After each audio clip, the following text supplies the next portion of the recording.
Hi எல்லோருக்கும் வணக்கம். Bigg Boss season 9 Tamil. So அந்த வீடியோவில் ஒரு ஹாட் ஸ்டார் ப்ரோமோ வந்து ரிலீஸ் ஆகிருக்கு. அதில் வந்து பார்த்தீங்கன்னா ஒரு மிகப்பெரிய ஒரு சண்டை. ஸோ கமருதீனுக்கு கன்ஃபார்மாக வந்து பார்த்தீங்கன்னா இந்த வாரம் வந்து அவனை தூக்குறதுக்கான வாய்ப்பு இருக்குது அப்படிங்கிறது பார்க்க முடியுது. அது என்ன அப்படிங்கிறத பற்றி பேச போகிறோம். ஸோ வீடியோக்குள்ளே போகிறதுக்கு முன்னாடி சேனலுக்கு புதுசாக இருந்தீங்கன்னா கண்டிப்பாக சப்ஸ்கிரைப் பண்ணிக்கோங்க. வீடியோ மறக்காமல் ஒரு லைக் பண்ணிக்கோங்க. இப்போ நம்ம வீடியோக்குள்ளே கண்டிப்பாக போகலாம். So Bigg Boss season 9 Tamil இன்ட்ரெஸ்டிங்கான கட்டத்தை எட்டி உள்ளது அப்படிங்கிறத கண்டிப்பாக சொல்லலாம். ஸோ இது வரைக்கும் அந்த ஹாட் ஸ்டார் ப்ரோமோ பார்க்குறதுக்கு முன்னாடி ஒரு விஷயம் உங்ககிட்ட டிஸ்கஸ் பண்ண வேண்டியிருக்கு. ஸோ என்னென்னு பார்த்தீங்கன்னா, பார்வதி அவர்களுடைய அந்த ஆக்டிவிட்டி ரூமில் நடந்தது என்ன அப்படிங்கிறது எல்லாத்துக்குமே ஒரு குழப்பம். நம்மளுடைய ஒரு வீடியோ வந்து மிஸ்இன்டர்பிரட் பண்ணிட்டாங்க. ஆக்சுவலாக என்ன நான் சொல்ல வந்தேன் அப்படின்னு சொல்லி பார்த்தீங்கன்னா, இது வரைக்கும் பார்வதி அவங்களோட ரிலேஷன்ஷிப்பை சொல்லிட்டாங்க, எனக்கு வந்து ஃப்ரெண்டுக்கு மேலே அப்படின்னு சொல்லிட்டு. பட் லவ் அப்படிங்கிறத அவங்க வந்து சொல்லலை. பட் அவங்க சொல்லிட்டாங்க, அதாவது கமருதீனுக்கு தெரியும் லவ் பண்ணுறோம் அப்படின்னு சொல்லிட்டு. பட் அந்த ஃபீலிங்ஸ் வந்து பார்த்தீங்கன்னா எனக்கு ஏற்பட்டிருக்கு அப்படின்னு சொல்லிட்டு காலைல கூட அவங்க அம்மாட்ட சொன்னாங்க, நான் வந்து உங்கள்கிட்ட சொல்கிறேன், நீங்கள் அதை பற்றி எதுவும் ஃபீல் பண்ணிக்காதீங்கம்மா அப்படின்னு சொல்லிட்டு பயங்கரமாக சொன்னாங்களா. அடுத்து இப்போ வந்து ஆக்டிவிட்டி ஏரியாவில் ஓடி போய் முத்தம் கொடுத்துட்டாங்க அப்படின்னு சொல்லி சொல்கிறாங்க. கரெக்டாக வந்து பார்த்தீங்கன்னா என்ன நடந்துச்சு அப்படிங்கிறது நமக்கு தெரியாது, இன்னும் நம்ம பார்க்கல. ஏன்னா ஆக்டிவிட்டி ஏரியாவில் கேமராவில் அது இன்னும் நமக்கு வந்து வெளியே வரல. கரெக்டாக இல்லையா, வெளியே வரல. அதனால் அதை வச்சு நம்ம பேச முடியாது. முத்தம் கொடுத்தாங்களா, இல்லை கொஞ்சமாக கொடுத்தாங்களா, இல்லை தூரமாக கொடுத்தாங்களா, இல்லை என்ன கொடுத்தாங்க அப்படிங்கிறது நம்மளால் வந்து கணிப்பதற்கு ரொம்ப ரொம்ப கஷ்டம். கரெக்டாக. ஸோ அப்படி இருக்கும் பொழுது அதை வந்து நம்மளால் வந்து பண்ண முடியாது. எந்த இடத்துல நடந்துச்சுன்னா கிச்சனில் வந்து சில நேரங்கள் என்ன சொல்கிறாங்க, மேக்கப் வந்து அவங்க போட்டுட்டு வந்து வரும்பொழுது கிச்சனில் இருந்தார், இப்போ பின்னாடி போய் கட்டிப்பிடிச்சாங்க அப்படின்னு சொல்லிட்டு அந்த கிளிப்பிங்ஸும் வெளியே வந்துச்சு. ஸோ உண்மையிலே ஆக்டிவிட்டி ரூமில் கொடுத்தாங்களா, இல்லை வெளியே வந்து சாஞ்சாங்களா அப்படிங்கிறது தெரியல. ஏன்னா இப்படி வந்து நம்ம டிஷர்ட் போட்டிருக்கோம், சாயும் போது வரும். அப்படியே முத்தம் கொடுத்தாலும் அது அவங்களுடைய பர்சனல். ஓகே, அதை பற்றி நம்ம சொல்ல வேண்டாம். ஏன்னா அவங்க வந்து எல்லாருக்கும் போய் கொடுக்கல. அரோரா மாதிரி, ஓகேங்களா, அரோரா மாதிரியும் எல்லா இடங்களிலும் போய் அவங்க வந்து வாயை வச்சு சில விஷயங்கள் பண்ணுறது, ஓகே, அடுத்து உரசிக்கிட்டு இருக்கிறது, எல்லாத்தையும் போய் தேய்ச்சிட்டு இருக்கிறது, அந்த மாதிரிலாம் வந்து பார்வதி பண்ணல. டீசெண்டாக ஒரு ஆள்கிட்ட தான் வந்து பண்ணிகிட்டு இருக்கா. அதை உள்ள ஊங்குறா, அது என்னன்னு சொல்லி அது கரெக்டாக நமக்கு வந்து தேவையில்லாது. என்ன ரிலேஷன்ஷிப்போ அது அவங்களோட இஷ்டம். ஏன்னா இந்த வீட்டில் வந்து எந்த ஒரு லவ்வும் வந்து உருப்படியாக இருக்காது. அப்படியே இருந்தாலும் வந்து பார்த்தீங்கன்னா அது ஸ்டேபிளாகவும் இருக்காது, எதுவும் பண்ணாது அப்படிங்கிறது தான். அதனால் நம்ம அதை விட்டுருவோம், கேம் மட்டும் பார்ப்போம். சரியா? ஸோ கேம் வைஸில் இன்றைக்கி ஃபுல்லாக பார்வதியை எத்தனை பேர் டார்கெட் பண்ணாங்க அப்படிங்கிறது தெரியும். இன்றைக்கி மட்டும் கிடையாது, ஒரு 3 நாளாகவே இது நடந்துகிட்டு இருக்குது அப்படிங்கிறத நம்ம வந்து சொல்லிகிட்டு இருக்கோம். ஸோ நிறைய பேர் வந்து பார்த்தீங்கன்னா இது சொல்கிறதுனால நீங்கள் வந்து பாருக்கு ரொம்ப சப்போர்ட் பண்ணுறீங்கன்ற மாதிரி சொல்கிறாங்க. எனக்கு அதை பற்றி கவலை இல்லைங்க. ஏன்னா நமக்கு என்ன தோணுதோ அதை நம்ம பேசுகிறதுக்கு ஒரு உரிமை இருக்குது. சரியா? நான் யாருக்கிட்டையும் காசு வாங்க மாட்டேன், நான் யாருக்கிட்டையும் பிஆர் பண்ணது கிடையாது இது வரைக்குமே. என்னுடைய ஹிஸ்ட்ரி நீங்கள் எடுத்து பார்த்தீங்கன்னா உங்களுக்கு தெரியும். அதை வந்து ப்ரூவ் பண்ண வேண்டிய அவசியம் கிடையாது. எனக்கு மைண்டில் என்ன தோணுச்சோ அதுதான். இந்த கேம் வைஸில் நான் பார்க்குறேன்.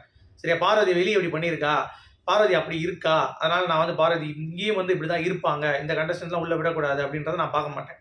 சரியா? இந்த கேமில் என்ன பண்ணுறாங்க, வெளியே பண்ணது இந்த கேமில் பண்ணால் நம்ம தப்புன்னு சொல்லலாம். சரியா? இப்போ அரோரா வந்து பார்த்தீங்கன்னா வெளியே பண்ணுறது அந்த கேம்லேயும் பண்ணிகிட்டு இருக்காங்கிறத நம்ம அடையாளப்படுத்துகிறோம். அப்போ நம்ம வந்து எடுக்கிறோம் வெளியே இருக்கிறது. இது வந்து வெளியே அவங்க வந்து பார்த்தீங்கன்னா ஜாக்கியாக அவங்க கேள்வியெல்லாம் அவங்களுக்கு தெரியுமா, அதெல்லாம் நீங்கள் பார்த்துருக்கீங்களா, அவங்க ரொம்ப கேவலமாக பேசுவாங்க தெரியுமா அப்படி இப்படின்னு சொல்லிட்டு இருக்காங்க. ஏங்க அது வெளியேங்க.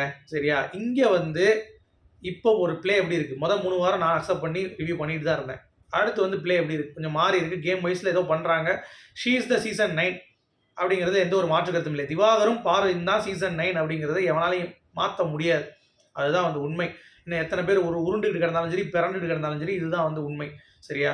அது ஒரு பேசிஸில் அது வந்து நடந்துட்டு இருக்கு அப்படிங்கிறது பார்க்க முடியும். சரி, இப்போ பார்வதி டார்கெட் பண்ணி அவளை அளவு வச்சு இது பண்ணி கடைசி எஃப்ஜே கிட்ட பேசி எல்லாம் சரியாயிடுச்சு. ஓகேவா? எதுவுமே எல்லாம் கிளியர் ஆகிடுச்சு. எந்த ஒரு ப்ராப்ளமும் இல்லை இப்போதைக்கு. ஓகே, ஸோ பயங்கர ஹாப்பி ஆகிட்டாங்க எல்லாருமே. இப்போ எல்லாம் வந்து ஜாலியாக பேசிகிட்டு தான் இருக்காங்க அப்படிங்கிறது தான். ஸோ நம்ம தான் வெளியே வந்து அடிச்சு கிடக்காங்க எல்லாருமே. பார்வ சப்போர்ட் பண்ணுறவங்க, அங்கிட்டு திவ்யா சப்போர்ட் பண்ணுறவங்க, எஃப்ஜே சப்போர்ட் பண்ணுறவங்க அப்படிங்கிறது. சரியா? திவ்யாவுக்கு வெளியே பிஆர் இருக்குது அப்படிங்கிறத நம்ம மட்டும் உடைக்கல. பிரஜன் ப்ரோவும் வந்து பார்த்தீங்கன்னா அவர் இன்டர்வியூவில் சொல்லிட்டாரு. பட் பார்வதி இருக்குமா அப்படிங்கிறது எனக்கு தெரியல. மேபி இருக்கலாம். ஆனால் நான் சொல்கிறது என்னென்னா, இந்த கேம் வைஸில் பார்க்கும்போது திவ்யாவுக்கு அண்டர்ஸ்டாண்டிங் லெவல் கிடையாது, மெச்சூரிட்டி லெவல் கிடையாது, பேசுகிறதுக்கு தெரியாது, நிறைய விஷயங்கள் அவங்களுக்கு நெகட்டிவ் இருக்குது அப்படிங்கிறத நம்ம வந்து தோல் உரிச்சிருக்கோம்.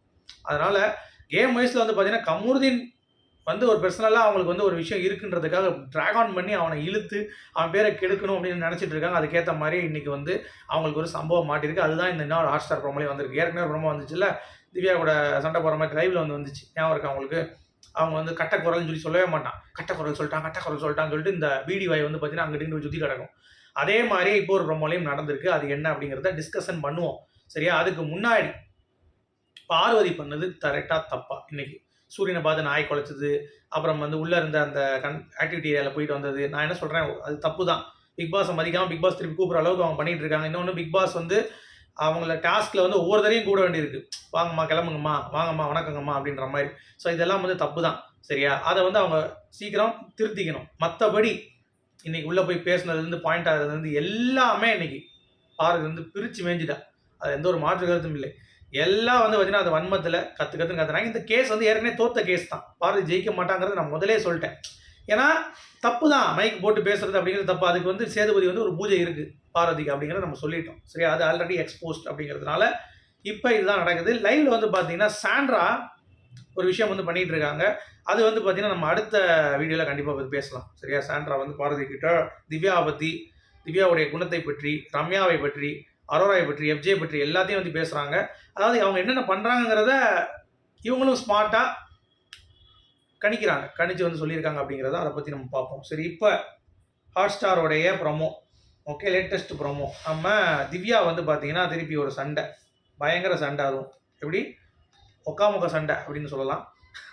அந்த அளவுக்கு வந்து இறங்கி செஞ்சுருக்காங்க அப்படிங்கிறது தான். கமருதீன் வந்து என்ன பண்ணியிருக்காங்க தெரியல, பாடா போடா தைரியம் இருந்தால் முன்னாடி பேசுங்கன்னு சொல்லிட்டு பேசின போய் ஓடிடுறது பின்னாடி. அப்புறம் எப்படி பேச முடியும் திவ்யா? சரிதான், பின்னாடி பேசாதீங்க.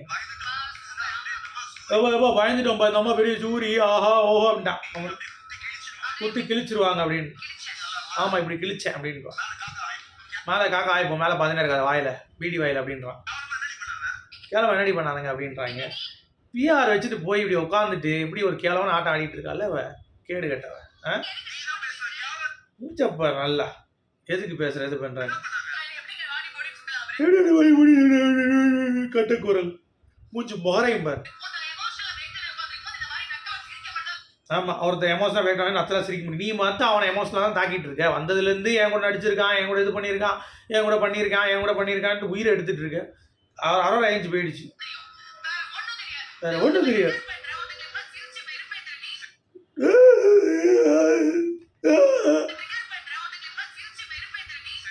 ட்ரிகர் பண்றியா? ஒருத்தர் ட்ரிகர் பண்ற சிரிச்சு வெளிப்பேற்றியாடி. நான் பேசணுமா? போடா போடா. வேற காமெடி பண்ணிட்டு இருக்கா. அங்கங்க அவன் வந்து பார்த்தீங்கன்னா பர்ஃபார்ம் பண்ணிட்டு இருக்கிறப்ப இந்த மூதையை வேற வந்துட்டு உயிர் எடுத்துட்டு இருக்கு அப்படிங்கிறது தான் ஒரு பாயிண்ட். நியாயம் கிடையாது. டம்மி பீஸ் அப்படிங்கிறது பார்க்க முடியுது இந்த சீசன்லேயே. வந்து பார்த்தீங்கன்னா திவ்யா மாதிரி ஒரு கேடுகட்ட ஒரு பீஸ் அப்படின்னா அது இதுதான். ஒரு இளவும் வேலைக்கு ஆகலை. என்னத்த ஆடுறாங்க? வந்ததுலேருந்தே கமருதீன் இதில் எவன்ட்டையும் பேச கிடையாது, நின்று மூஞ்ச கொடுத்து பேசுறது கிடையாது, அங்கிட்டு ஓடிடுறது, இந்த மாதிரிலாம் வந்து பண்ணிட்டு இருந்தா என்ன ஆகும் சொல்லுங்கள்? இதெல்லாம் வந்து தேருமா? செஞ்சு விட்டான் கமருதீன். ஆனால் இதுலேருந்து ஒன்று தெரியுது, முடிச்சு விட்டாங்க கமருதீன். ஏன்னா காலையிலே ஒரு எடிட்டில் வந்து ஒரு பிரச்சனை பண்ணாங்க, நான் அவருக்காக எடிட்டா இல்லை என்னன்னு தெரியல. சரியா?